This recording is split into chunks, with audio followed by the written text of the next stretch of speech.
Well, hey everybody, it is Romania Black, and we are on episode 10 of the Apothecary Diaries. Yeah, last episode was pretty good. We have some crazy stuff going on, right? We have a lot of stuff going on.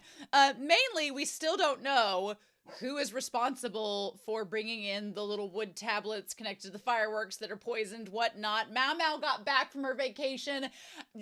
Gao Shun and Jinshi still haven't solved this. But they think that it might be tied to the head lady in waiting for Lady Aduo. So, we've got that to look forward to, apparently. But we need to talk about a lot of things. I've got a lot of comments. I've been working towards getting deeper into the last eunuch of China. I want to talk a little bit about one particular part of that story, but then we might as well just start with that, and then we'll tie into the comments. As far as the story goes, the only thing I really wanted to mention is we've talked in previous weeks about Jinshi. She was the Empress Dowager during the dynasty that this is based off of, and she was not really great. We talked in previous weeks about how she basically saw a concubine doing some bad political moves she didn't agree with and had her murdered. And it's like, haha. But I wanted to bring up this point too, because as I'm reading more and more into this story, I'm learning more and more that the concubines and the Dowager Empress and the women involved in the imperial palace, while on the surface it looks as if it's a very patriarchal society and they don't have a lot of power, these women had a lot of power, and they found ways to use it to their advantage. Ladies knew how to make their money, and they knew how to exploit their power, and it's really fascinating, especially against the eunuchs, who were very much not on top of the totem pole like they were. So when I started this series, I thought it was like emperor, eunuchs, and then the concubines. No, that's not at least how this story is shaping things up to be. So Jinshi was one of the great empresses, and she actually for a time was like really, really powerful and had a lot of say. And so they talked in here about Sun Yaoting, the last eunuch of China, is being asked by one of his fellow eunuchs. He's like, do you happen to know Jinxi's full title? And he says no. And he says what? And he looks through the books and finds that her actual title is 16 characters long, beginning with Jinshi. And he says, well, why is her name so long? And the eunuch explains, the longer the title, the higher the salary. So when she first became Empress Dowager, there were only 4 characters in her title, Jinshi. Afterwards, whenever there was a big celebration in the palace, she took the chance to add 2 more words to her title. Let me see. There were ascensions of the Emperor Tongji, the Emperor Guangxu, Guangxu's wedding, her 40th, 50th, 60th birthdays. So finally, she had 16 characters in her title, and according to the established rules, each character entitled her salary to increase by 10,000 taels of silver a month. I was like, oh, so girl was like, you know what? Since the rules say every time my name gets a little bigger, I got to get a little more money entitled to me. Let's just increase that while we're doing this. And so by the account books, she received at the end of her life about 160,000 taels of silver a month. Which is insane. I was like, oh my God, she was raking in the dough. And it's like, you don't have to look in the account books to know how much she was making per year. And so Sun Yaoting is just incredible. And he verified it through the account books, how much they were paying her. And so one day, Sun Yaoting, he asks the eunuch to explain Emperor Guangxu's posthumous title, which is Dezhongjing, literally means virtuous ancestor of display. And I thought that was interesting. And so the eunuch explains that after the emperor's demise, the court officials got together to choose a posthumous title for him. The title usually has 3 auspicious sounding characters that sum up the late emperor's life experience and merits. For Guangxu, the key word here, of course, is Jing, which implies that his rule was just for display. And I was like, oh, the shade of it all, the shade! Everyone knows it was Empress Dowager Jinshi who presided over the imperial court during all that time. So basically when he died, they gave him a name being like, yeah, he kind of was just there. He was just a placeholder. She was the one running the show and doing all the political things. And so they're like, but things would have been different if Guangzhou had given birth to a son to be his successor. Why didn't he have a son? And so they're like, well, the right person to answer your question used to wait on Emperor Zhongzhu. And so basically the emperor didn't have a son. He didn't have any heirs to the throne, which is why Sun Yat-ting, the emperor that he's serving, kind of got in by being related, but he was not the emperor's son. So then he's like, well, why didn't he have a son? He had lots of concubines and wives. What happened? Because there was rumors that he was sterile. But it says, some know the story well, but from what I've heard, Shishi kept giving Guangzhou a hard time until he became sick and sterile. But I don't know what actually happened. And someone says he suffered from involuntary emissions, So apparently he had some reproductive disorders that were limiting his potential, you could say. But they make note here that one of the eunuchs says, well, that's not even really an illness. Many young men have it. It's not difficult to cure. Just about any doctor knows how to treat the problem. But Jinshi did not want the emperor to be cured. She did not want him to give birth to an heir to the throne. She often asked imperial physicians about Guangzhou's illness, and she knew everything and controlled everything. So basically, she convinced the doctors to tell the emperor that there was no cure. He was just sterile and he'd have to live with it. When in reality, the eunuchs were all like, if you sought a second opinion, you might find something different out. But they couldn't say anything because she'd have them killed. And so it's just the drama, the political intrigue is so fascinating. And so then they talk about the emperor's mother, who is the Dowager Longzhu. And they're like, well, was she like Shishi? And they're like, there is no comparison between them. Despite her exalted status, Longzhu had no real influence in the palace and no say in anything that mattered. That's why her posthumous title also contains the character Jing. As Guangzhou's empress, she never did anything of importance. Her days were spent drinking tea and watching Beijing opera. And so, yeah. And so it's just fascinating. I'm like, Jinshi, she is a piece of work.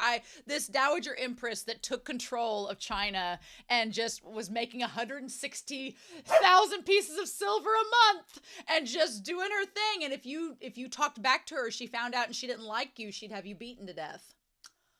The power. It's fascinating. So I'm learning a lot. And what's nice about this book is that you learn alongside Sun Yat-ting. He's retelling the story, but he's learning about all of this stuff inside the Imperial Palace as we go. And I'm just getting into the Imperial Palace. He's just now gotten there and making a stand. So I find that all very fascinating. So that's my update from the book for the week. Sorry this intro is going to be long, but we got some comments to go through as well. Be Happy points out that MaoMao sees Jinshi's heart eyes, as we know it, as just part of his trademark. And so I thought about that. I was like, that's so true. She doesn't see him like doting or being sparkly eyed around her as weird because she's used to doing that, him doing that around the other women. So she just thinks it's part of his persona. And it's like, oh no. So I said in the Discord, I'm like, he's going to have to get the flu or get sick or be poisoned to get her attention. Because otherwise she's just going to think that he's treating her no different than anybody else. And it's like, so I will say this. There was a piece of artwork shared in the Discord, and it was a piece of fan art, and it showed Jinshi practicing for his sword fighting, his sparring or whatever. And in the corner, he was in this very special attire in the drawing, and he looked kind of regal. He reminded me of Shi Lian from Heaven Official's Blessing with his hair up and everything. And I was like, I've had this theory that Jinshi, I think he's a eunuch. I believe he's a eunuch. If he turns out not to be a eunuch, I won't be surprised. But I've had this theory that even if he is a eunuch, he's from a noble background. He's from a noble upbringing. Because Gao Xun works for him. He clearly is higher ranked than the other eunuchs, so he might have political influence or knows the emperor. I don't think he's related to the emperor. He doesn't really look anything like the emperor, and the emperor and him have not really interacted unless they're just intentionally leaving that out for us. So I was like, well, if he is royalty, and I could be totally wrong. The fan art could have just presented him like that, but I'm like, why would you unless there was some connection to it? So the only person he kind of looks like is Aduo. He kind of looks like her. He kind of looks like the person that caused the friend to get poisoned because they had similar eye colors. So I don't know. Is he related to Aduo? Do they know each other? Are they distant cousins? And he's from that family, because we didn't really get much mention of her until the end of last episode. And then Gaoxun was like, hey, I know it took me a while to find out, but, and I'm like, did it take Gaoxun a long time to figure it out because he was afraid of telling Jinshi that it's someone related to Aduo because they're connected and he didn't want him to, you know, feel bad that he's going to bust that up? Or I don't know. We'll just wait and see, but that got my brain cooking. So we'll just see if that ends up going anywhere. But Saki TQG1YW says that 20,000 people, they said so far for them in this series, the only kind of suspension of disbelief is that there are 20,000 people supposedly in the rear palace, but only one doctor. I was like, that's actually really funny to me. I was like, oh, I mean, yeah, that is kind of crazy if that's true. I'm willing to suspend disbelief because it's an anime, and I'm like, let it go. We want MaoMao to be the apothecary, leave us alone. But apparently during the Tang Dynasty, there was a state medical school inside the palace. So if you're being historically accurate, there should be a couple hundred doctors there. But I feel like it's fine. This is a fictional story. We're not basing it on reality. It's okay. Maybe it's just this one little section of the rear palace and it's the most popular one. We'll just go with that, right? Also, I also wondered if the quack doctor, it also noted that doctors were the only men other than eunuchs that were allowed in the rear palace. So it's possible that the quack doctor is not a eunuch, which could be just a thing.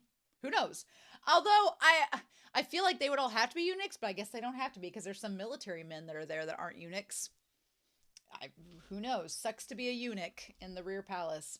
Both Little Dude and Oliver Jajado, as well as I Swallow Apple Seeds, noted that in episode 4, two of the key animators, they're known by the nicknames of China and Moang, and they did a lot of rotoscoping techniques. They also were responsible for doing the animation for the Jujutsu Kaisen OPs, which use the same techniques. And I was like, that's where I've seen the animation from. That's what it reminds me of. Yeah, I really liked it. I Swallow Apple Seeds, if you all go onto YouTube for episode 4, there is a few video links that they've left that show those techniques, and they're really cool. So if you get a chance, go check those out.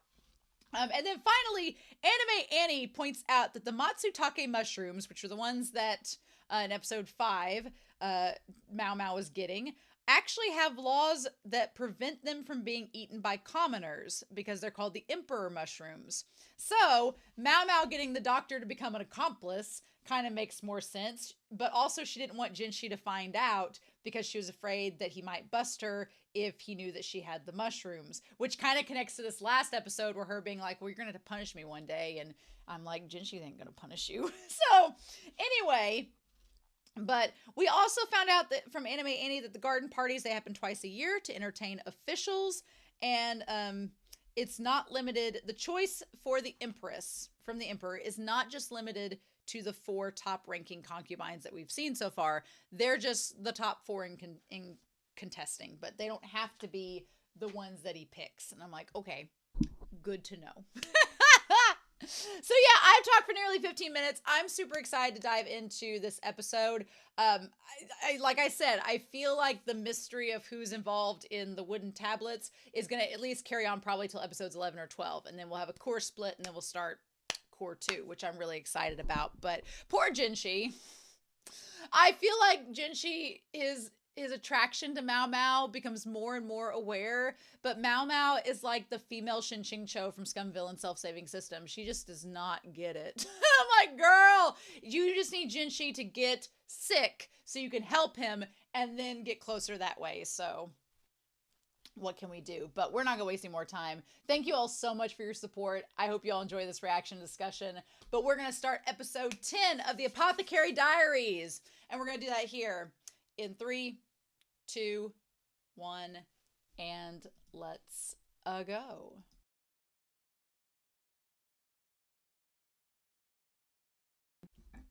Well, you want some honey with that tea? Tea's piping hot, apparently. I wasn't expecting that reveal. Well, okay, we're going to talk about the reveal about her father. That one last scene, that last 60 seconds just gave us like 10 revelations. I was like, wait, what? No, hold on. Wait, what? You can't just say that in one sentence, MaoMao. I know you're chill as F, but you can't just be giving all of this crazy exposition in one breath. Give us time to process, girl. But that's MaoMao style. MaoMao's like, oh yeah, by the way, here's this exposition bomb. Hope you're ready. Grab the grenade. This was a really good episode. And I'm so intrigued by Aduo. I'm so intrigued. Honestly, she was the one that was not on my radar at all when we first met her in the garden party episode a few weeks back. She was the least of my concerns. I was like, oh, she kind of looks like Jinshi. She looks a lot like Jinshi now. We're going to talk about that. A lot like him. We're going to talk about that.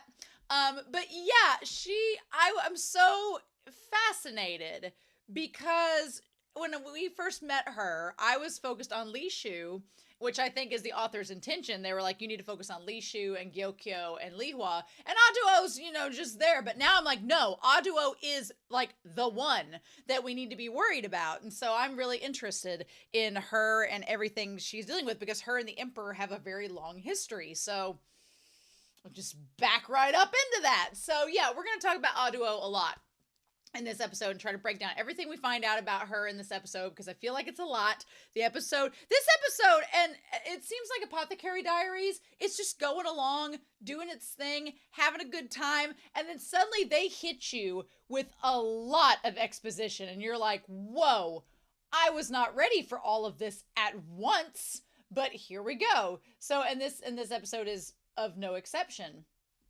So before we dive into Aduo in this episode, because we start off the episode with her, love her. I'm so fascinated by Aduo. So we have our three main concubines besides her. So we have Gyokyo, we have Lihua, and we have Lishu.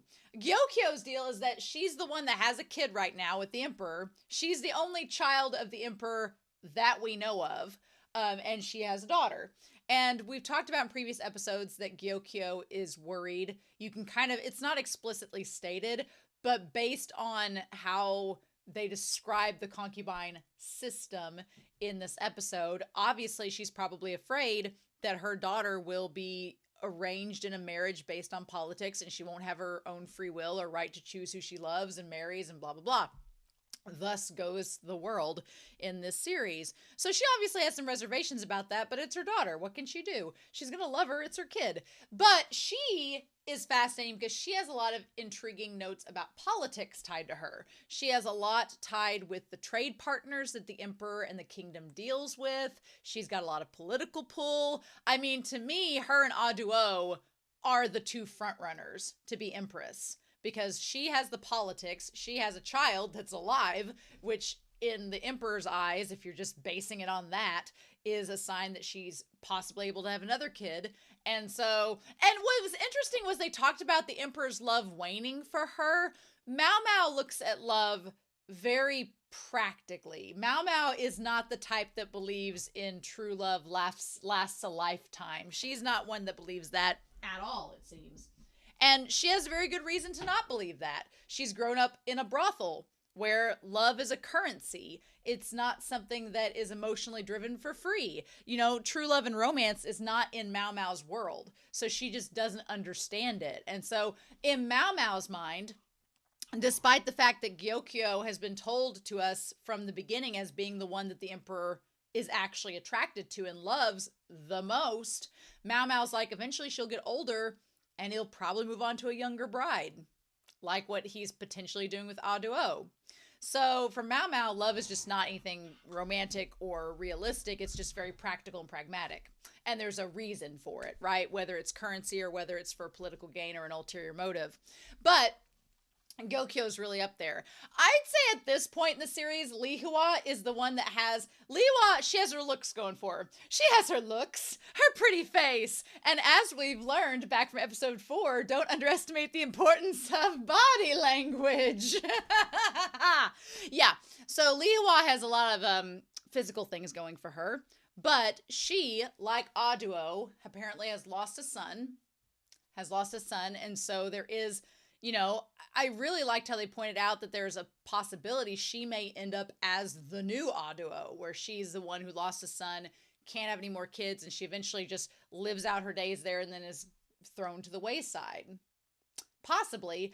I think she's much more likely to get thrown to the wayside because of how her handmaids act, which we'll talk about in comparison to Aduo's. We'll talk about that when we get to that point of the episode. But she's still young. She's still young like Gyokyo. They got some time left in them. They're probably fine. I'd say other than Aduo being too old, then you have Lishu, who is too young. And thank God. So we're going to talk about that in a little bit more detail as we get back to her in this. I'm glad that this series and the author treats this reasonably and is like, yeah, she's 14. Let's not get crazy, y'all. I'm reading Berserk the same time I'm watching this, and they're very, very, very different stories with very different contexts, but I get so tired of it's historically accurate and I'm like, oh, it's a fictional story. They gave us a disclaimer at the beginning of this. It's like, so I'm glad the Emperor doesn't bother her, but also it's not just the fact of her age. I'm sure the Emperor is kind of freaked out because, Lishu, and I'm sure somebody's gonna be like, he is not freaked out by it. It's part of the order. Humor me. I'm sure that it probably weighs on him that Lishu is technically his mother-in-law because she was with his dad, just nothing happened. And so I'm sure we can say all we want, but if I were the Emperor, that would weigh on me a little bit. I'd be like, you were my dad's bride. You're gonna be fourth over here. We're just gonna put you over here. We're gonna put Lishu in a corner. Nobody puts Lishu in a corner, but we're gonna in this episode. But she's too young, so she's not even on the table right now, it makes a lot more sense now why someone would target Lishu to be the one poisoned. Gokyo makes sense why she's targeted. Makes perfect sense. Gokyo has political ties, and if you're trying to, from reading this book, politics matter, and it matters in terms of the imperial palace, of who's in power, who's in charge. So it makes sense people trying to poison Gokyo. She's having kids. She has politics. She's clearly a front runner to become empress. And there's a lot at stake with that. With Lihua, I don't think there's really much to be gained at this point. We know at this point, it's funny. We started out with Lihua knowing the most about her, and now we know the least about her, which is funny how that works. But she's probably the least likely to be poisoned, except by her own handmaidens, right? And then Lishu, she makes sense to be poisoned because if anybody's a weak link, it's kind of her. She doesn't have any ties to politics. She's too young to have kids. I mean, maybe not technically, but in terms of morality in the story, she is. And she'd be and she seems naive. She seems a lot more naive than I thought maybe it was an act at first, but I do think she's pretty naive. And her handmaidens don't help matters either. So she's just got kind of a discombobulated bad setup. And it seems like because it's so chaotic and disorganized in her own palace, it would be easier for someone to sneak in and poison her and get her out of the way. So then the question is, why was she at the Garnet Pavilion where Aduo is? Why was she there with the taster? What's going on there? We don't know. We're gonna have to go back to that. So let's talk about Aduo and her pouring herself some sake on this beautiful night. Her hair is from the back. She looks exactly like Jinshi, does she not? Right. So let's point out our woman. It may not seem important, but she drinks sake. Likes to sit on a wall in men's clothes. She's like Fa Mulan. Yeah, I like Aduo. I like her demeanor already. She's fascinating to me. But yeah, her sitting up there just drinking sake with a hairdo that is very similar to Jinshi's. Yeah, she looks so much like him. We're gonna talk about it anyway. So yeah, and then we go through the episode.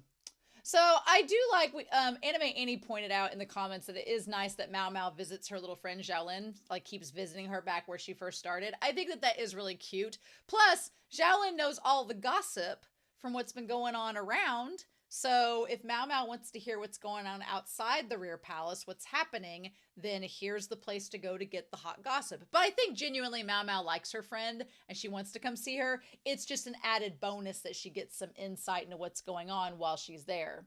So they talk about the woman that committed suicide, and she supposedly was the one that poisoned Lady Lishu's food at the garden party. I wonder if she did it because she served Aduo. And she's like, Aduo? And she's like, yeah, she's going to lose her title as one of the 4 consorts to be replaced by a new, younger concubine. So I hear. So let's talk about this. I didn't realize the emperor was 34. The emperor in this story is younger than me, which is like, age has not been good. We don't all strike the genetic lottery. Not saying I did, but if he's 34, time has not been kind to him. And he's an emperor. He should be living in luxury. He's a celebrity, although it is apparently early 1900s or earlier, so conditions were different. But we know that the emperor, we might as well put him up here, that the emperor is 34 and Aduo is 35. They're 1 year apart. And supposedly the rumor is that she is being replaced. Is that she's being replaced in the top 4 by a younger concubine. Supposedly, which you would think 35 is not that old, but some people start menopause early, and once you start menopause, you ain't having kids no more. So it's like, maybe they feel like since she's not had any kids since then, the time has come. So they say she's 1 year older than the emperor at 35. She had a male baby with the emperor once, back when he was still a prince, but she lost him. So apparently her and the emperor, they had 1 son together. Her and the emperor. But he died. And we're going to talk about that. We're going to bring that and put that up here later on when we come back to it, because there's some information about that we probably need to talk about. But she supposedly had a son. She lost him and he died back then. She's not had any other kids since then. So MaoMao points out just kind of the tragedy of the system. The system is built for creating lots of heirs to the throne. Because back then, with medical reasons, and as you've seen from this series, there were lots of infant mortalities. So the idea was have as many kids as you can, because then what if something happens to one of them? What if they get sick? What if they die? What if there's a war? What if they get poisoned? You know? So the idea was have a bunch of concubines. They all have as many kids as possible. The eldest will just be an heir. Kind of a double-edged sword, because then it's like they'll probably fight over power and end up killing each other. But what can you do? So MaoMao just kind of points out kind of just the system and how it's set up. And she looks kind of sad about that too. She's like the mother of a dead male baby. And the idea is that will the same thing happen to Li Hua if she can't have another baby? Very possibly. And there's no guarantee that Lady Gyokyo will continue to have the emperor's love. So it's like, and I love the idea of the pomegranate on the tree. Even the most beautiful flowers wilt over time. Flowers of the rear palace are meaningless unless they bear fruit. So it's like the entire imperial design is set up to be efficient. And until if you can't have kids and you're not pretty or attractive, then you kind of don't have a purpose of being there anymore. So that bears the idea of if the one tried to poison, if the one worker for Lady Aduo tried to poison Lishu, then the idea is that Lady Lishu, if she's gone, then Aduo can stay and the new concubine can just take her place and we won't have to do anything. But it would give a motive for the servant to do it. Because here's the thing, as this book points out, as I've been reading it, the imperial palace, like each of the concubines and their eunuchs and their workers, they all were getting paid. Like we know that MaoMao's been getting paid and taking the earnings back to her father, quote unquote, but they were getting paid. They were getting money from this. So, and sometimes, depending on how up the ladder you worked, you could get paid quite a bit. So, it would make sense for Feng Ming, the head lady in waiting, if she's been working for Aduo all these years, she's probably making pretty good money. And she's probably saving it up. She might have come from nothing. I know MaoMao questions. She's like, well, she could have been a good wife. And, why didn't she do that? Well, hell, not everybody, as MaoMao points out, not everybody has money. Not everybody's from the pleasure district where money's everywhere. If you're growing up in poverty, just because you're the wife of somebody, if you're the wife of a commoner, that's not really getting you a lot of coin. But if you're the head lady in waiting for the concubine there, you're making a lot of cash. So, on the one end, you could look at it and think, well, Feng Ming doesn't want Aduo replaced because then she's going to be out of a job. She's going to be forced to leave, or they'll have to reduce staff, or who knows what'll happen. So her job security there in the palace is no longer guaranteed. So that gives her incentive and a motive to try and poison one of the other concubines. So that makes a lot more sense now. But yeah, but MaoMao just has, it makes me sad that MaoMao has such a kind of just sort of efficiency-driven view of romance. Like for MaoMao, all she views is that it's a means to an end. That romance and sex are just a means to produce an heir for power. That's the only way and only reason they exist. Which is really sad, but it's also, presuming that Jinshi is a eunuch, which I'm like 90% sure he is, 10% questionable because of reasons that we'll talk about in this. But I feel like MaoMao does not think that her and Jinshi could even have a relationship because she's like, well, what would be the point of it? You can't have children with me, so why would you want to be in a relationship with me? And Jinshi is just like trying to be a hardcore romantic over here, being like, but I love you, and love isn't just about your genitals. And MaoMao's like, it's not? It's like, like just,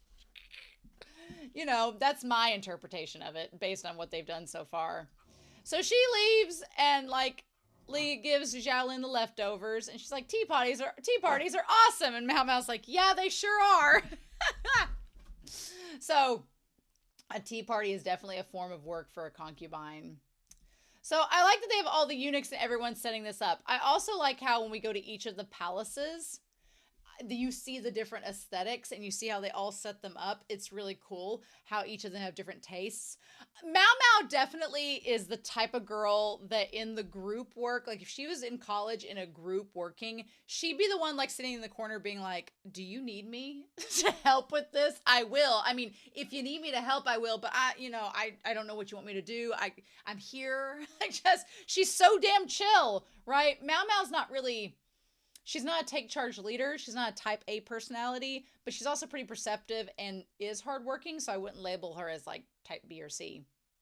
The politics of the rear palace are well represented here. I love that. You see it's like the politics. You see there's the emperor, there's the concubine, there's the eunuchs and all the people that work. It's just the ladder is in full effect and on display, right? And so then, Lishu visits Gyokyo. I do like Lishu. I like Lishu a lot. I thought maybe she was putting on a persona that she was a lot less innocent than she appears, but no, I think she is pretty naive. I think she's just been through a lot, and she kind of knows her body. She knows what doesn't make her feel good, and she's been told what doesn't make her feel good, so she's kind of like, back off. I can't have that as a baby, which we'll talk about that later with the prince. I have theories. She's like, I can't have this, so no, that's not gonna work. But MaoMao says is it part of the nature of being a woman to be cautious of the same sex.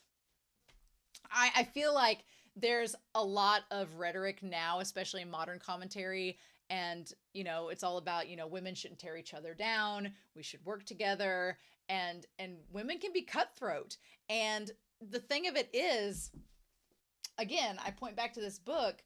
Sun Yao Ting talks about in the book how, the eunuchs, they were all fighting to climb the ladder and gain power, but they were all kind of in similar boats. They all didn't have their genitals. They could only work at a certain point, but they all had the same equal amounts of potential. I mean, their talents kind of separated them, but they all felt like they were on the same ladder. Whereas with the women, it's not the same. some women have a different reproductive cycle and time frame as others. Some women are more politically minded and come from better upbringings. Some women, it's like for the women in the rear palace, it's a free-for-all. It is a bloodbath. It is who's going to be survival of the fittest. And it is like being cautious of same sex because they'll gut you, because that's what they have to do in this world. In this society that's established in this palace, it's like there are expectations, and if you don't meet them, you're dead or worse. So yeah, it's a lot more cutthroat, I feel like, for the women there, and that's why they're so cautious around each other. Whereas, you know, with the men there, I don't think it's the same way. They seem more wary than when the emperor's here. Yeah, well, when the emperor's there, he's only after one thing, and he really doesn't have time for any of their squabbling, but amongst themselves, there's a lot more at stake. I really like the way that MaoMao describes Lady Gyokyo. She gleans information through polite conversation, because she's a politician, right? Shows how skilled of a concubine she is. And she sends the information she gathers to her family back home. Being a trade hub, it's important to understand the times. Yeah, she is very politically minded, and she's very pretty, and she's very polite, and she's very knowledgeable and resourceful. And she knows how to read, to write. Like, she has a lot of checks on her agenda, and that's interesting to me. And we don't know enough about the emperor, because we don't know, is the emperor, it's not just the emperor, but are like the head eunuch and the others in his council, are they maybe worried that, kind of like Jinshi in this series, in this book, you know, Jinshi had a lot of power. She was very manipulative and could persuade, you know, the emperor to think a lot of things. So we have to think, is the council surrounding the emperor in this story possibly worried that Gyokyo might be too politically minded? Maybe she's too savvy. She's not just a pretty face to stand there and have babies, but she's also very conscious about her people. So that's something to keep in mind too, because Lady Liwa, she might just be good for having some babies, and she's very noble and just wants to lap in the luxury, but Gyokyo might have some ideas of her own, and she might have interest in the trade and what her people are doing. And in, you know, the imperial palace in China's history, sometimes the empresses or the head concubines, the consorts, they had a lot more influence on what was going on than we think they did. So that's interesting to me. But yeah, so they bring out the honey. I love how the taster looks over at MaoMao. What's interesting is MaoMao does not hold grudges. MaoMao is not a grudge holder. She's just like, oh, there's that taster. And the taster's freaked out by her, and MaoMao's like, I don't hold a grudge. I'm glad she's doing well. I strive to have as zero fucks as MaoMao does. Honestly, she's like, why is she acting like that? But the other servant girls with Lishu are not really paying attention at all to their mistress. It's like they're not harassing her, but they just don't seem to care, which is interesting. I feel like they don't respect her, and they don't really care what happens to her, which I would kind of, you know, I would kind of be careful what happens to her and be thinking about that, because if they pin it back on you, you're in trouble. And maybe that's the goal here. So she loves sweets, but she won't have honey. Especially, it looks like it has little leaves in it, like orange peels. Oh, the orange peel's boiled in. And she's like, oh, no, I don't want to drink that. I like that Gyokyo doesn't judge her. Gyokyo's like, we'll get you some ginger and tea instead, and that'll be fine, which it will not be sweet at all, but it'll at least be something. I feel kind of bad for Lishu, because her own ladies in waiting, like, tease her and talk about it, which I'm kind of proud of Lishu, that she's self-aware about her body enough to know that it can't handle it. Because, you know, it's one thing to be like, oh, I'll just tolerate it, and it's like another thing to be like, no, that could kill me. I can't have it. And I'm glad she kind of stands her ground and sticks up for herself, especially, you know, after the assassination attempts on her. And so I like that MaoMao drinks the tea, and then she shakes her head like, no. And I feel like, I don't know if the tea was poisoned, or if MaoMao was like, no, let's just pretend it was poisoned so that we'll get her something else. She's like, unfortunately, it seems I wasn't wrong about the bullying. So she's like, she would like to think that the handmaids working for Lishu are not nefarious, which it doesn't seem to be that they are, but they are bullying. So it does make her situation a little bit more precarious. So they kick Mao Mao out for cleaning because they're like, oh, you don't need to be here doing that. And then Jinshi shows up. Our sweet, sweet Jinshi. Who's just pleased as punch. She's just like, oh, hello. How you doing? He was insidious this episode. We're going to talk about him. She's like, I had a great time at the party. He's like, oh, did you? He's like, I'm not done with you. And she's like, no, leave me alone. And then he's like, did the servant actually commit suicide? And she's like, I don't know. She's like, I can't determine that. She's like, quit prodding. And then I love how in that moment he's like, well, and then just tosses that little piece of hair like it's gonna do something to MaoMao, which it won't. And he's like, well, then you could start helping out at the pavilion. And she's like, what? And obviously, he knows that she's perceptive. She's gonna figure it out. And he's like, I just want you to go confirm my suspicions. And she's like, didn't I tell you? Didn't we just spend last episode me telling you that I can't do these things? But I love it. Jinshi he gets off on her being a grump face around him. She's like, fine, I'll go. I feel like after last episode, Jinshi's like, oh, well, I know now that you believe I can reprimand you, so I can go order you to do whatever, and we'll be fine, right? And she's like, So we go to the Garnet Pavilion, which I was expecting to be, I guess it is the color of a garnet, sort of. There's lots of purples and everything. It's a lot of plum. It's a lot of plum. And there's like a peacock. Oh, there's a peacock painting in the middle. Representing our peacock, maybe. So Li Hua has the Crystal Pavilion, and it's refined and noble. We don't really get to talk about Lishu's pavilion, which is kind of dainty. But Aduo, practical and simple, yet classy and polished. Forgot to put the H there. So yeah, I like that. I was going to say it looks simple, but it looks classy and refined. There's lots of peacocks all over this place, though, which I like a lot. It's my favorite bird.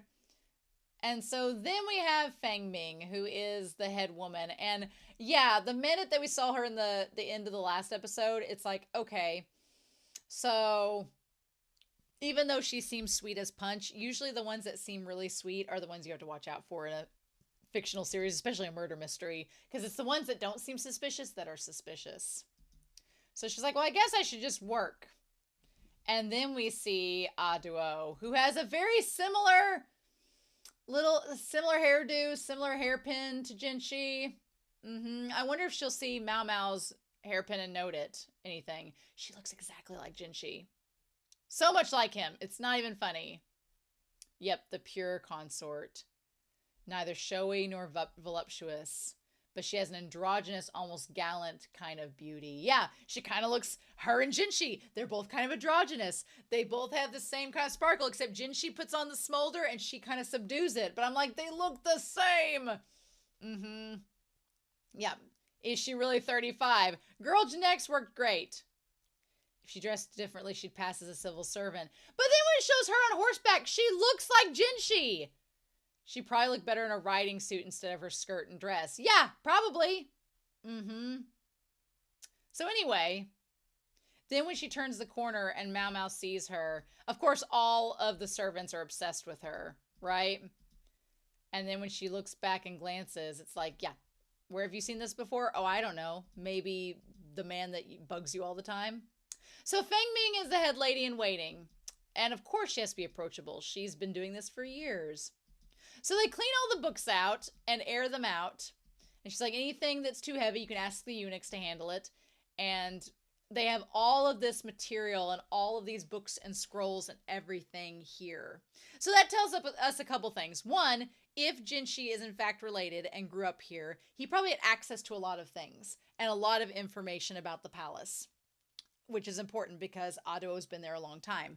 But also, it would let us know that if the lady in waiting, Feng Ming, was doing anything nefarious, she would have a lot of resources to her disposal to figure stuff out. To figure out how to do a code, to figure out where to meet people. There's probably maps. There's probably lots of things. There's a lot of resources there for the staff to use if they choose to do so. So I was going to talk about this. Similar to the Jade Pavilion, the servants at the Garnet Pavilion are hard workers. And I wanted to talk about two facets of that. One that I was thinking about during the reaction and one that's now all coming to light now. During the reaction, I talked about how that Gyokyo, her staff, is very similar.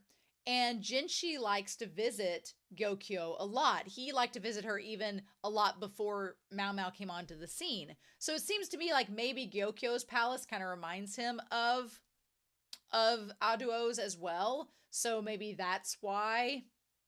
Maybe that's the reason why he visits them so much, because it reminds him of that place. Maybe, I feel like Jinshi couldn't go here. For some reason, he can't see Aduo. Maybe because they're related, something's going down, we don't know yet. There's a reason he can't visit her. Otherwise, why send MaoMao? Why not go yourself if you have suspicions? Anyway, the other thing was, now that we know that Aduo is possibly getting replaced, there's a very good chance the workers are all working hard trying to be like, nope, we're doing our job and everything. We can't get replaced. Don't take us out. Don't fire us from our job. Because, you know, they're like, they want to prove that they're worthy to stay there. They don't want to leave. And I don't know how that works. I don't know if the workers leave with the consorts or if they stay. In the book, sometimes the eunuchs would go wherever the person they worked for went, but others would stay there and just move on to the next person to work for. So I don't know how that works, but yeah. Certain fools who are all talk could learn a thing or two. I feel like she's talking about Jinshi there, but I'm like, girl, I don't think you know. MaoMao thinks she knows everything about Jinshi, and I don't think she knows a damn thing. And I'm like, girl, I don't think you realize enough about Jinshi, and I hope by the end of this season we learn a little bit more about him, because I feel like she needs to know a little bit more about him, because she thinks he's so lazy, and I'm like, girl, I don't think he's not lazy. No. But she's also talking about Li Hua's staff. She could be talking about Jinshi, but she's mainly talking about Li Hua's staff. And yeah, they are very frivolous and could probably learn a thing or two from the other staffs. Indeed. So yeah, she sets all the books out and then sees Feng Ming, and Feng Ming and her talk, and MaoMao like just learns that, yeah, she's a head lady in waiting. She's been doing this for a while. She's probably pretty knowledgeable about her stuff. And poor MaoMao, I feel for her. I taught a night class last year, and we went to a library and basically did what they did. We took all the books out and like resorted them and reboxed them, and we did it for like several hours. And yeah, it'll give you a good workout doing that sort of thing. So I feel for her, right? But yeah, she's like, oh, you're staying here tonight, aren't you? So when we go in, she notes that all of the candles smell sweet because they're honey, like beeswax candles, right?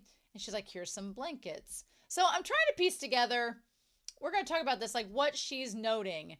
The one girl in the middle, the one handmaiden, she like, it looked like her nose was stuffy. She's like, Jen, she didn't tell me anything specifically, but like her one nose was stuffy, like she was going to sneeze, like she maybe had allergies or was allergic to something or having a reaction. I don't know. But I think that it's important that MaoMao, she sleeps under the blanket instead of over it. So if there's something burning in the candles that might be a toxic fume or something, she's making sure that she's protecting herself from it if she sleeps under the blanket.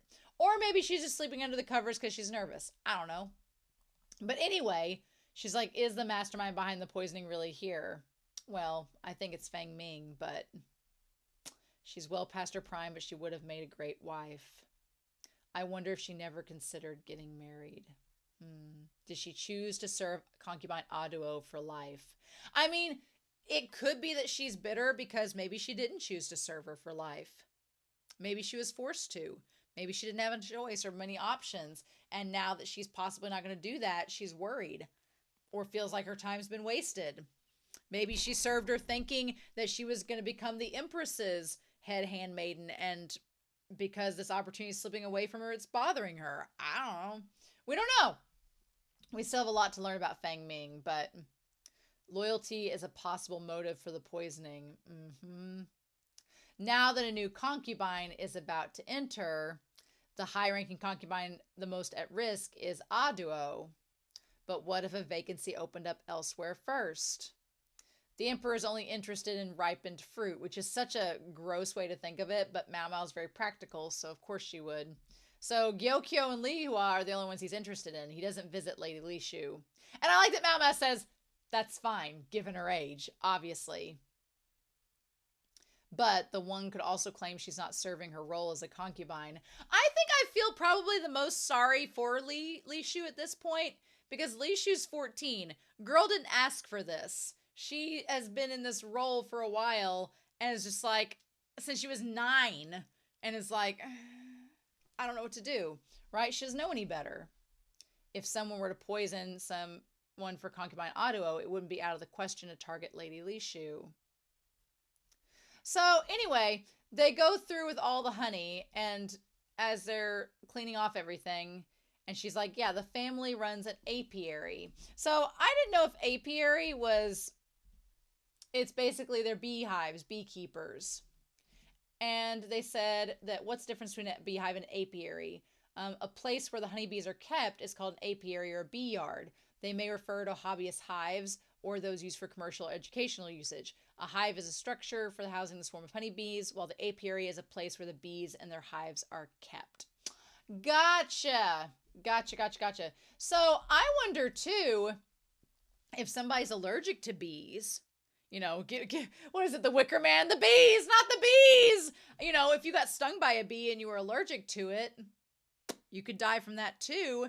And if Feng Ming's family runs an apiary to get all the honey, could she use that? You know, honeybee stings could be... Are honeybees poisonous? Let's see. It says, ordinarily bee venom is not toxic, but it's the allergic reaction that comes from it. Okay. I mean, I guess if you did have an allergic reaction, that would be a problem. There's so much honey despite it being so expensive. That's the sweet smell from last night. So it makes sense. She supplies the family with honey. We see Jinshi using honey in his drink and everything, so he probably grew up with it. Who knows? So then we see Li Hua running around, looking suspicious, looking around with the taster. Why? Why is she here with her? If she doesn't like honey, why would they be sneaking around? They were like Mona Lisa and John Ralphio Saperstein being like, don't be suspicious. Don't be suspicious. Don't be suspicious. Don't be suspicious. That was literally them in this episode. And I don't know why they're here snooping around if she doesn't like honey. She's like, what the deal? Why would that be? What is she doing? So then MaoMao goes and tells Jinshi everything. She's like, that's what happened. And Jinshi has the pot of honey. How funny that. And he's like, oh, he's not affected by it. And he's like, and? She's like, there is no and. There is no but. That's what happened. She's like, I'm just an apothecary. What does he want from me? And so he's stirring. He's like, well, if he wants a spy, he's asking the wrong girl. And what's with his casual attitude recently? I know.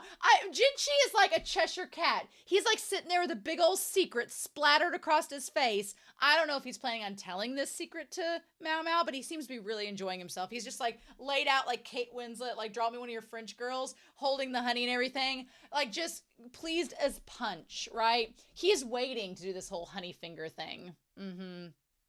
Sitting there slurping his tea and honey. And then he's like, well, let's change the question. If one could contact the outside through a special method, what would that be? And she's like, you're just trying to get me to say it. And so he's trying to get her to say, well, Feng Ming would be the person to use. She's the most obvious because she's the head lady in waiting. So we're going to out her in this, right? And he's like, well, based on what? And she's like, well, she had bandages around her left wrist. And those colored text plates were wrapped in a woman's dress with burns on the sleeves. So she's like, obviously, we're pointing out to her. So why would anyone make multicolored fires unless it was a code? Which ties back to this. That gentle head lady in waiting didn't seem like she was part of a conspiracy. But that's just my opinion. But we don't know. I feel like this might be a lesson for MaoMao because MaoMao, she, of course, takes everything in at face value. And she also doesn't want to, form any opinions and doesn't want to use conjecture. But she also, there's a part of her that seems like it is not necessarily trusting, but she doesn't, put in her intuition sometimes as to what she thinks. And she's been taught not to do that. She doesn't basically, you know how sometimes you meet somebody and you immediately are like, nope, like that person gives a bad aura. That's a bad vibe. Not feeling it. MaoMao is not that type of person. She's like, I need to get to know you and understand before I make a split judgment, with the exception of Jinshi, because she thinks she knows him. But with this case, it might be important for MaoMao to kind of be like, well, if your gut's telling you something's up, maybe listen to your gut and investigate with that in mind, because she doesn't think that this woman is going to cause any problems. I think she's the murderer. And Jinshi and Gaoxun are like, because Mao's like, I don't want to get in trouble and convince y'all that she's the culprit. That's just my opinion. And they're both like, I think they both were thinking the same thing, and they're seeing if they're on the same page. And he's like, well, that's acceptable of you to say. Eating honey, and she's like, I'm sure he knew this already, eating honey so ostentatiously. She's like, he just wanted me to say it to confirm it for him. And that's when he stands up and he's all sparkling. He's like, a good child needs to be rewarded. I feel like Jinshi is like, you teased me by telling me and making me think that you were going on a date with these men, and now I found out you weren't going on a date with these men, so I'm gonna have a little fun too. I know you don't want to lick this honey at all, but... And she's like, no! And she's like, I respectfully decline. He's like, oh, no need to be modest. I like the sparkles are static and they follow him as he moves. And oh my God. So when he sticks the fingers into the honey pot, which is a sexual metaphor all its own, let me tell you, I was like, oh! So there's a series called Yona of the Dawn. And early on in that series, it's not much of a spoiler, but the main character of Hawk and Yona, love them. They are not like Jinshi and MaoMao at all, but in that series, there's a moment, it's a shoujo, so of course there has to be some romance moments every now and then, but she gets honey on her hand, and he basically like kisses it off, and it's this big moment. Oh, it's so good. He's very demurely takes her hand and like licks the honey off, and it's very sexy. It's very good. And it feels like Jinshi was like, I'm going to have my Hawk moment. I'm going to like put this honey in your mouth. And MaoMao's like, no. And at first I thought that he was trying to like, I thought, you know, he took the honey out of the honey pot. So it's not that it was poisoned, but I feel like he was trying to have this moment of being like, is this what you like, MaoMao? And she's like, no, absolutely not. And she's like, no. She's like, please offer it to someone else. And he's like, this guy thinks he can get away with anything because he has a pretty face. The thing about it is, Jinshi's loving every second of this. Anything to make her grimace, anything to make her freak out, he's like, I love it. He's like, come on, is this gonna gross you out? Are you grossed out? He like gets off on it. So she's like, no, stop. And Gaoxun's like, if you just accepted it, he probably would stop. But no. And I love that he's always been, that's the kind of pervert he's always been. And I love that she thinks that he's a pervert because of it, but he likes riling her up. He likes getting her all fussy. And then she's stuck there, she can't move, and she's like, Master Gaoxun, he is not looking! Gaoxun's like, I don't know what's going on, but the master's doing something, I don't know what to do. I was like, Gaoxun, how dare you? How dare you? He's like, I don't want to be a part of this. She's like, he's getting laxatives in his food later. I love that she's like, I am going to put laxative in his food for not stopping this. It's like, how dare? He's like, well, do you not like sweet? She's like, no, I like spicy foods. She's like, Wei Wuxian cooks for me, bitch. And he's like, but you can eat this, right? She's like, he won't listen. And honestly, you would think that Jinshi, after hearing her, like, MaoMao just does not like advances like this from men. She's like, no, that's gross. I don't like it. Leave me alone. And I thought, a part of me would think that Jinshi, I don't think Jinshi maybe ever intended to put it in her mouth. I think he was just trying to play a prank on her and get it close to that point. And then he was going to be like, okay, whatever. He just wanted to see her grimace and freak out about it. Because here's the thing. Any other woman would have had, like, they would be deep-throating those fingers right now. That's literally because he's so used to the women in the palace being like, let us not only lick your fingers with the honey, but if any of it fell on your shoes, let us lick it off of the shoes as well. That's just like, that's what he's used to. And MaoMao's the first person to be like, ew, no, I don't want that. And he's just like, oh my God, amazing. Just like all about it. They're kinkery, right? And she don't even know it's kinkery yet. And she's like, if he weren't so high up, I'd kick him in the groin. But wait, she's like, there's nothing to kick there. She's like, should I accept it as an order or escape to maintain my dignity? I feel like this is also, in a way, a way for MaoMao to kind of test, because Jinshi's like, oh, well, you said you'd do whatever I tell you to, and you won't act up. So is that under any circumstance? And she's going to be like, son of a bitch, you're going to make me. Because I feel like to Jinshi, MaoMao is so cautious because she's afraid for her life if she messes up. And she also doesn't want to appear to be acting autonomously outside the system and her orders. And a part of me feels like maybe Jinshi too would like for her to stand up for herself. And if she doesn't want to do something, to be like, no, not just, well, you ordered me to. So I feel like this is a way of him testing her as well. But I'm like, girl, I don't blame you. I would not want somebody's fingers with honey in my mouth, honestly. Kissing honey from a hand is different than them sticking it in your mouth, right? And so she's like, what do I do?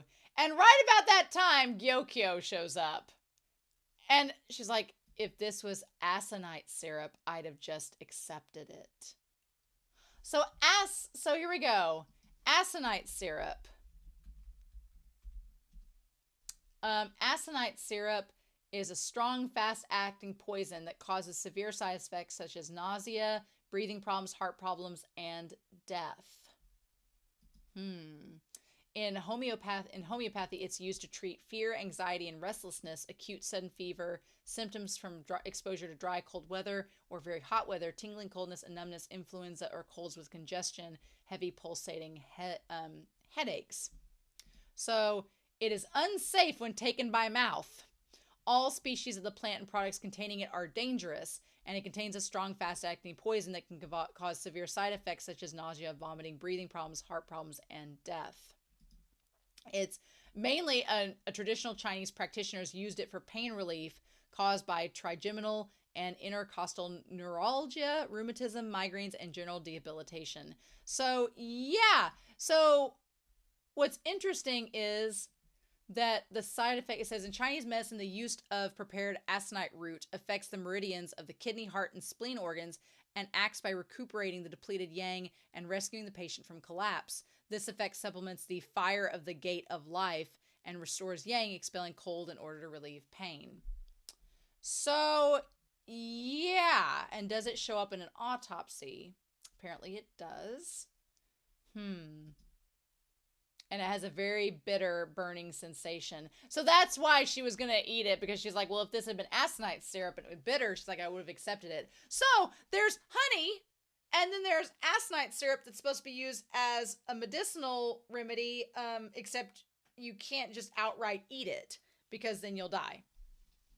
And that is when I feel like Jinshi was also pushing her to realize in that moment that maybe, do you have issues with sweets?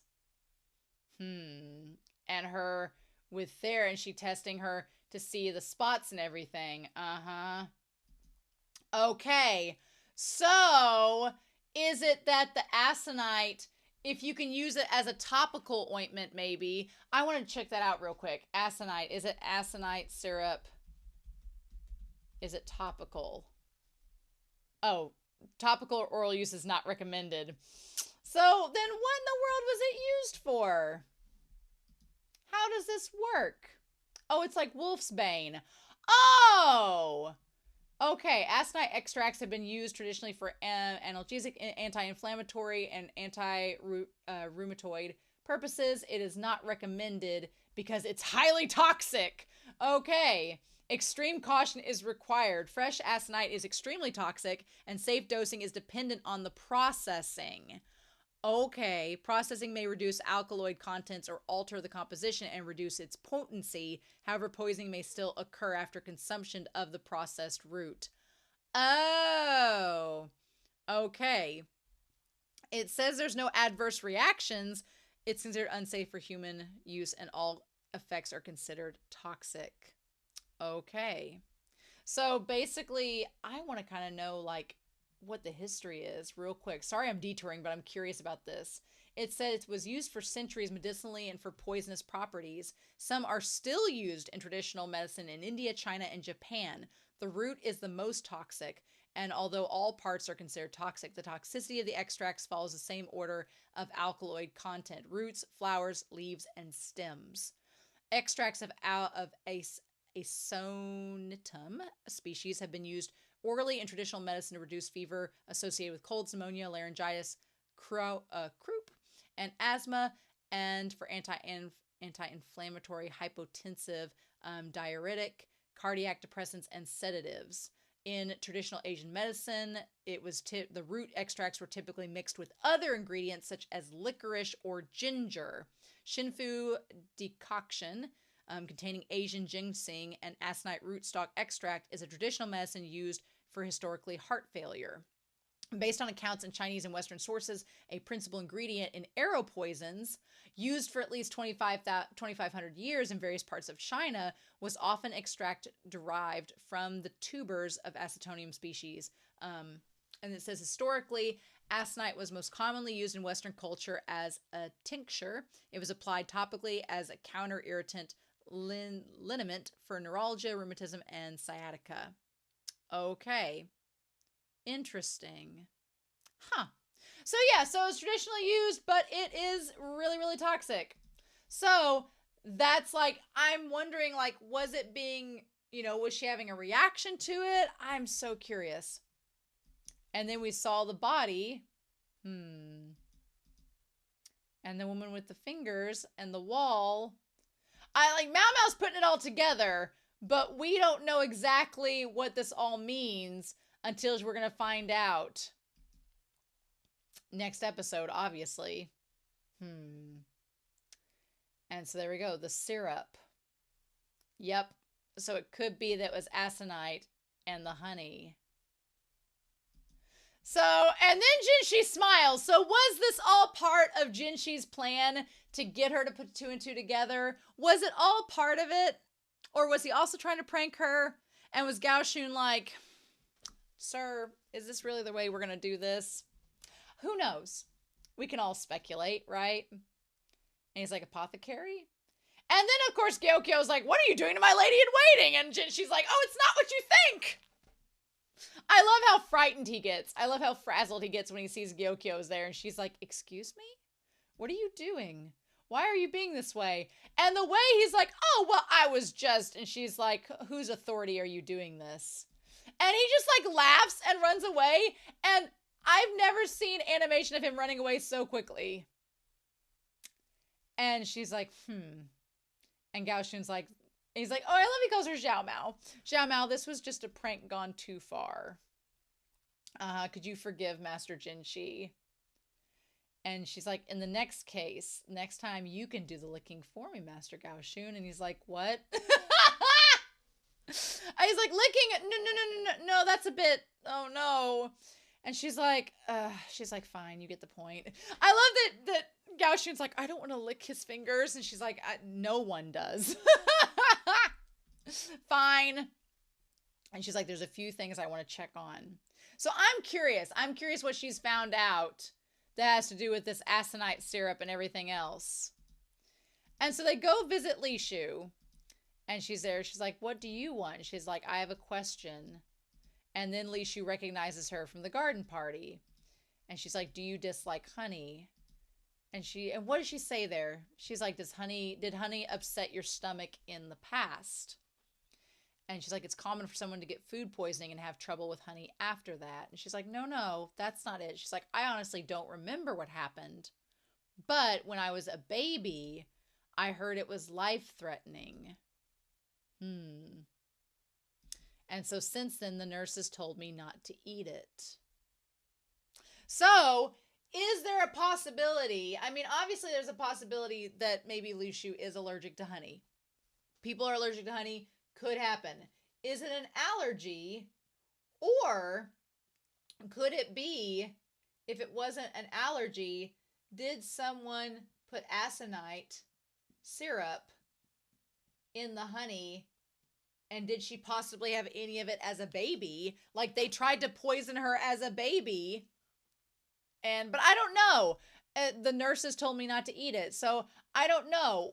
She seems like she was nobility if she was in with like royal doctors, it seems like she was, you know, nobility, whatnot. Or maybe she was 9 at the time and that's when she was in the palace. That could have been. So it could have been when she was 9 years old.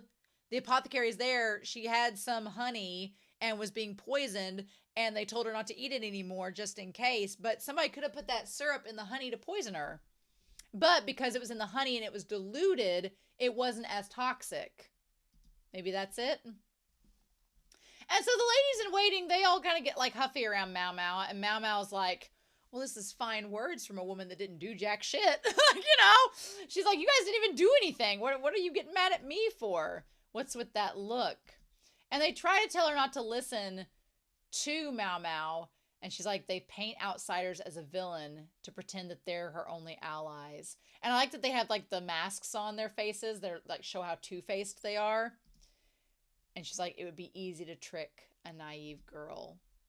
The concubine has nobody to rely upon but her ladies in waiting. Again, I feel bad for Lishu. Not only because of her age and the circumstance that she's in, but also because her ladies in waiting are just kind of incompetent and just kind of gaslight her into not listening to anybody else but themselves, even though they don't even act like they want to be there. So I feel for her. Yep, she doesn't even know that she's being harassed. So she's like, I'm here on orders. Jinshi ordered me to... She's like, I didn't want to name drop Jinshi, but I'm going to name drop him now. He asked me to be here. And everybody's like, oh my God, really, Jinshi? And I love that she's like, he owes me this much at least. Let's see what reasons they come up with to approach the pervert eunuch. I feel so bad. I don't think Jinshi's a pervert. He really likes that she hates him. And it's just, and of course, like, all the girls swarm him, and he's like, what do we do? I don't want to know. So, hilarious, right? And one more thing. I love her little peacock fan. It's super cute. Are you familiar with Lady Feng Ming? The head lady in waiting at the Garnet Pavilion. She looks really disturbed that MaoMao knows this. And I don't know if she's disturbed because she thinks MaoMao's onto her for something, or if she's disturbed because she doesn't want Feng Ming to know that she's going there. Okay. So as they're walking back, she's thinking about different things. And I love that Gao Xun says, little Zhao Mao. She's like, is there any way I can learn about the past events that happened in the rear palace? And he's like, well, I can go to the library, the court library. They let us go there. And she's like, yes, thank you. I think Gao Xun is just like, he knows she's smart. And he's like, I want to see what she'll do. I want to see what's going on. I wonder if aconite, is it addictive? I wonder if it is. Okay, it says, unless directed otherwise, 1 dose every 2 hours for the first 6 doses and then 1 dose afterwards. Okay. There's also a picture of aconite, which is the wolf of Wolfsbane. Interesting. I'm just fascinated that people are like, yeah, let's totally eat this. And I'm like, hemlock poisoning, all this, what? Oh, yeah. We actually have a lot of hemlock in where I'm at. We sometimes call it like wild carrot or Queen Anne's lace. Interesting.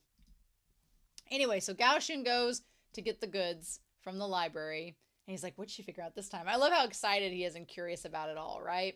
She's a smart girl, given that she's only 17. Funny that. Her knowledge and calm composure and her ability to think through logically and deal with various issues. She has some peculiarities. I love that he's like, I'm not judging, but she's got this weird thing for poison, but still it's impressive. I feel like him working for Jinshi. He's like, you know, we all got peculiarities, right? And so she says, okay, this is the whole, like the last minute of this episode, like so much went down. So 17 years ago, when the emperor was still a prince, right? He had a son with Aduo. Okay. So let's get this timeline down. So 17 years ago, right? Isn't that what they said? Yep, 17 years ago, when the emperor was a prince, he had a son with Aduo. So that son was born 17 years ago when the emperor was a prince. Not an emperor, a prince, right? So not to the throne yet, right? But having a son puts you well in line to be emperor, right? Because you got an heir. Oh, the little baby and her. Mm-hmm. The baby's already gone, but he was born around the same time as the prior emperor and empress dowager's son. Oh, the current emperor's little brother. Oh, okay. So basically, so around the same time, 17 years ago, the emperor's brother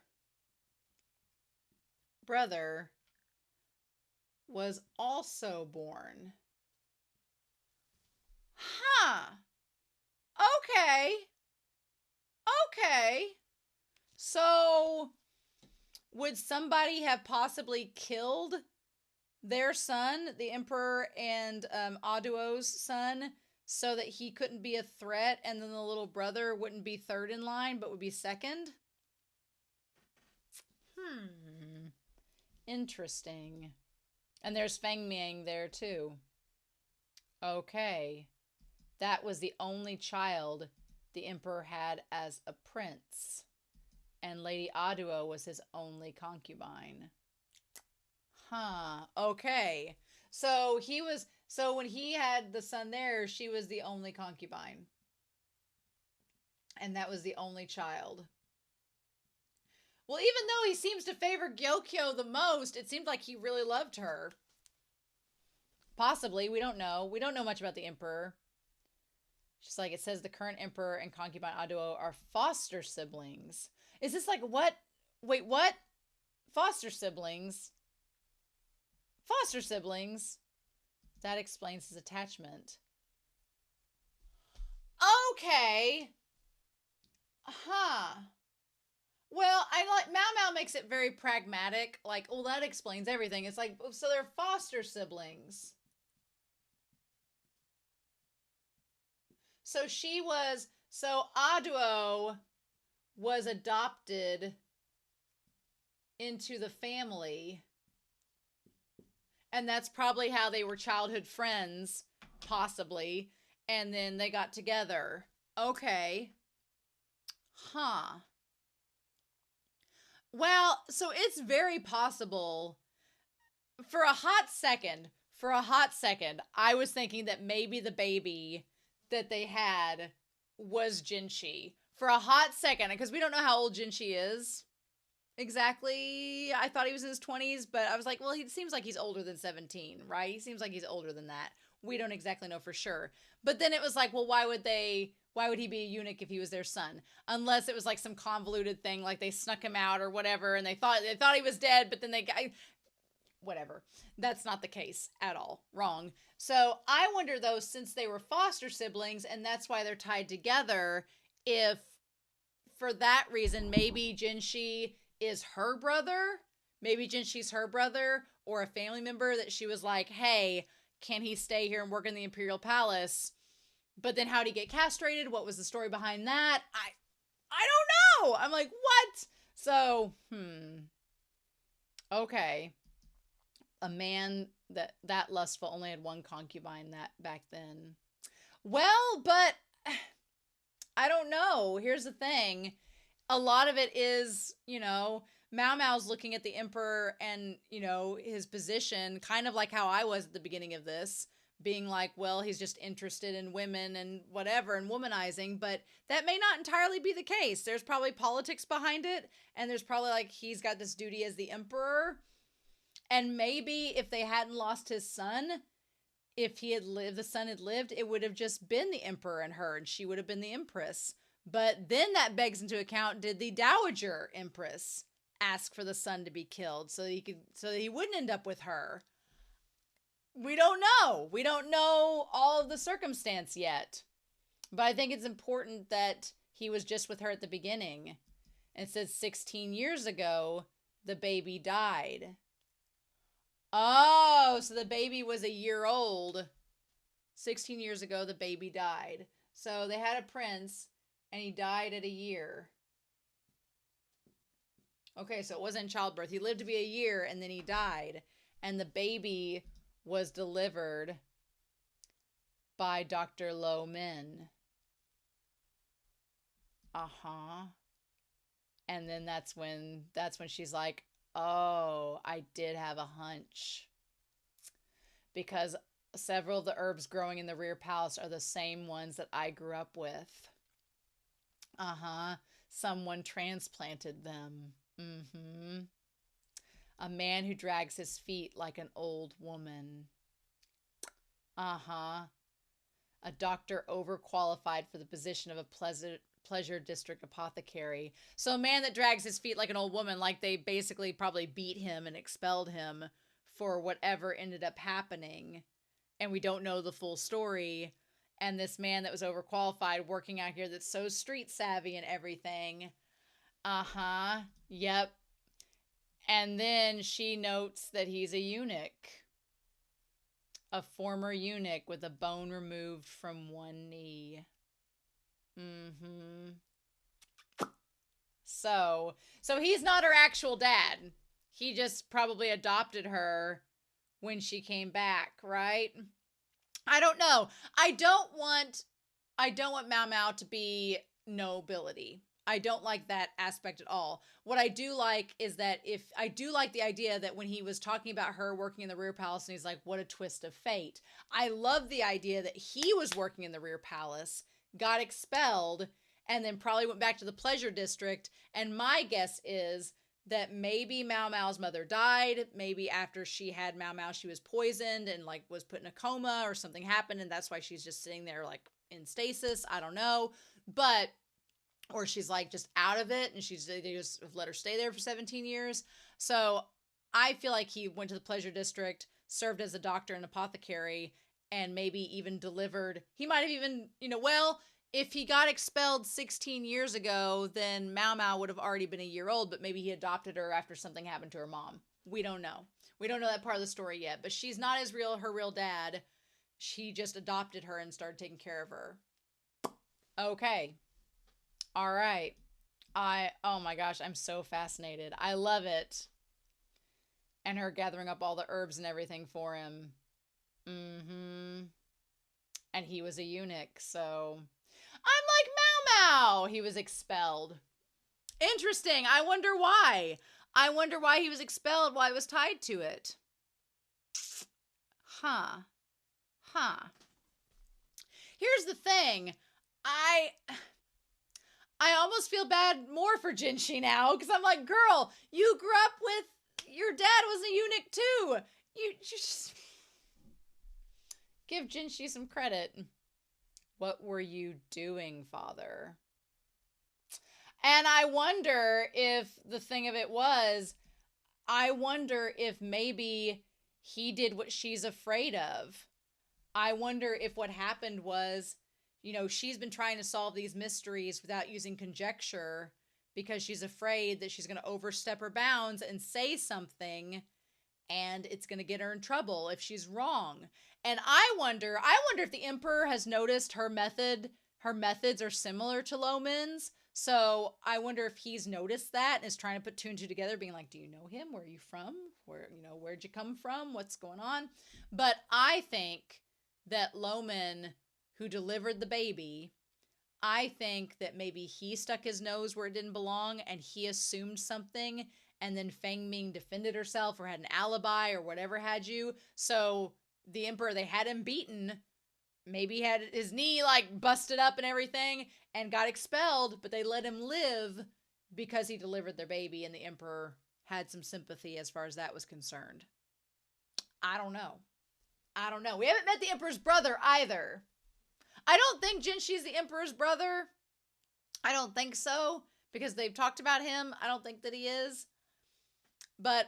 And he's also looks like he's related to Aduo, so there's so many, all the pieces are on the table. It's all there. I just need someone to just put them together. And I've talked for an hour and 9 minutes about this episode.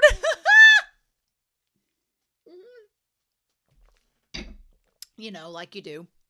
So yeah, I'm super excited though to see what goes down next episode. I'm super excited to see what happens. I hope that you all are as well. But in any case, I hope you all have a wonderful week. Please stay safe, take care, and yeah, I'll be back very soon with more of the Apothecary Diaries. Bye!